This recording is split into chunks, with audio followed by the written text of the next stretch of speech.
डोल ग्यारस या जलझूलनी एकादशी भाद्रपद मास के शुक्ल पक्ष की एकादशी को डोल ग्यारस या जलझूलनी एकादशी कहते हैं। इसे परिवर्तिनी एकादशी, पद्मा एकादशी एवं वामन एकादशी आदि नामों से भी जाना जाता है।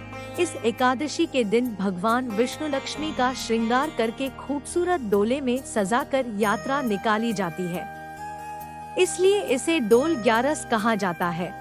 इस दिन माता यशोदा का जलवा पूजन किया गया था, इसलिए इसे जलझूलनी एकादशी कहा जाता है। कुछ स्थानों पर ये दिन भगवान श्री कृष्ण की सूरज पूजा के रूप में मनाया जाता है। इस दिन भगवान विष्णु के वामन अवतार की पूजा की जाती है, इसलिए इसे वामन एकादशी कहा जाता है।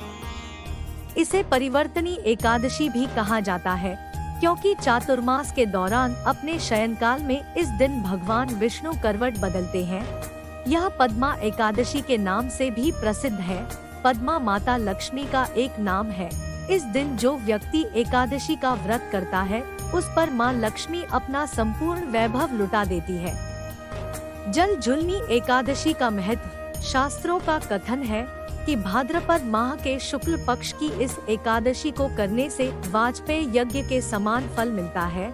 इससे जीवन से समस्त संकटों, कष्टों का नाश हो जाता है और व्यक्ति को मृत्यु के उपरांत मोक्ष प्राप्त हो जाता है। वह सीधा भगवान विष्णु के परम लोक वैकुंठ चला जाता है।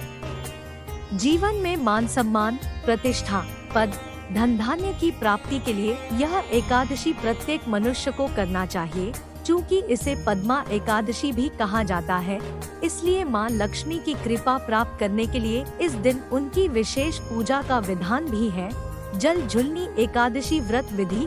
जलझूलनी एकादशी व्रत का नियम पालन दशमी तिथि की रात से ही शुरू करें व ब्रह्मचर्य का पालन करें। एकादशी के दिन सुबह स्नान आदि करने के बाद साफ कपड़े पहनकर भगवान वामन की प्रतिमा के सामने बैठकर व्रत का संकल्प लें।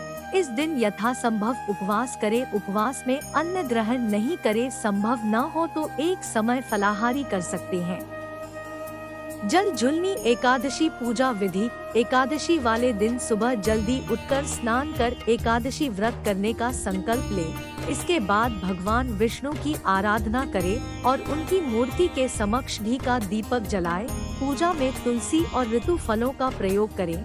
इस दिन भगवान की कमल के पुष्प से पूजा करना तीनों लोकों की पूजा करने के समान है। इस दिन दान करने का बड़ा महत्व होता है। शास्त्रों के अनुसार इस दिन अन्न का दान अवश्य करना चाहिए। अगले दिन द्वादशी तिथि को सूर्योदय के बाद व्रत खोल लें। एकादशी के दिन व्रत कर इस कथा को पढ़ने सुनने से वाजपेय यज्ञ का फल मिलता है। जलझूलनी एकादशी कथा त्रेता युग की बात है। बलि नाम का एक दैत्य था। वह दैत्यों का राजा था। भगवान विष्णु का परम भक्त था। विष्णु जी को अपना आराध्य मान उनका पूजन किया करता था। साथ ही ब्राह्मणों का भी आदर सत्कार किया करता था। उन्हें कभी खाली हाथ नहीं लौटने देता था। बलि का इंद्रदेव से बैर था। उसने अपनी शक्तियों से सभी देवी देवताओं सहित इंद्र को जीत लिया था। तीनों लोकों पर विजय प्राप्त कर ली थी। दैत्य के शासन का विस्तार देखकर सभी देवता चिंतित हो गए कि पृथ्वी पर दैत्यों का शासन स्थापित हो जाएगा। इसलिए सभी देवी देवता भगवान विष्णु की शरण में गए। उनकी स्तुति कर उनसे इस समस्या का समाधान मांगा। भगवान विष्णु ने उनको आश्वासन दिया कि वह संपूर्ण विश्व पर दैत्यों का राज नहीं होने देंगे, क्योंकि इससे पृथ्वी का संतुलन बिगड़ जाएगा और चारों ओर हिंसा फैल जाएगी। उन्होंने दैत्य राजा बलि से तीनों लोक मुक्त कराने के लिए वामन अवतार लिया। यह भगवान विष्णु का 5वां अवतार था। वामन अवतार लेकर भगवान विष्णु राजा बलि के महल गए। वहां जाकर उन्होंने राजा बलि से संकल्प लेने को कहा कि वह वामन देव को 3 पग भूमि दान करेंगे। वामन की बातों से दैत्य गुरु शुक्राचार्य ने यह समझ लिया कि यह भगवान विष्णु है और यह राजा बलि से तीनों लोक लेने आए हैं। गुरु शुक्राचार्य ने राजा बलि को सावधान किया, लेकिन राजा बलि ने कहा यह संकल्प ले चुके हैं और वह विष्णु जी को अपना आराध्य मानते हैं, तो उन्हें मना कैसे कर सकते हैं। इस पर वामन देव ने 2 पगों में ही समस्त संसार और लोगों को नाप दिया। इसके बाद विष्णु जी ने वामन देव से पूछा कि अब तीसरा पग कहाँ रखें। इसके जवाब में बलि महाराज ने अपना सिर भगवान विष्णु के कदमों में रख दिया और कहा कि तीसरा पग आप मेरे सिर पर रखें। इसके साथ ही भगवान विष्णु ने तीनों लोगों को दैत्य शासन से मुक्त कर दिया। एकादशी के दिन व्रत कर इस कथा को पढ़ने सुनने से वाजपेय यज्ञ का फल मिलता है। जलझुलनी एकादशी की एक अन्य कथा। जलझुलनी एकादशी की कथा इस तरह है। एक बार सूर्यवंश में मांधाता नामक चक्रवर्ती राजा हुए। उनके राज्य में प्रजा बहुत प्रसन्न थी। राज्य में रहने वाले सभी तन मन धन से सुखी थे।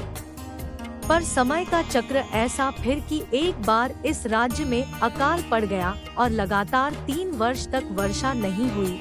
इससे राज्य में अन्न और पीने के पानी की अत्यंत कमी हो गई। प्रजा व्याकुल हो उठी और राजा ने इस दुखद समय को दूर करने के लिए भगवान विष्णु की शरण ली।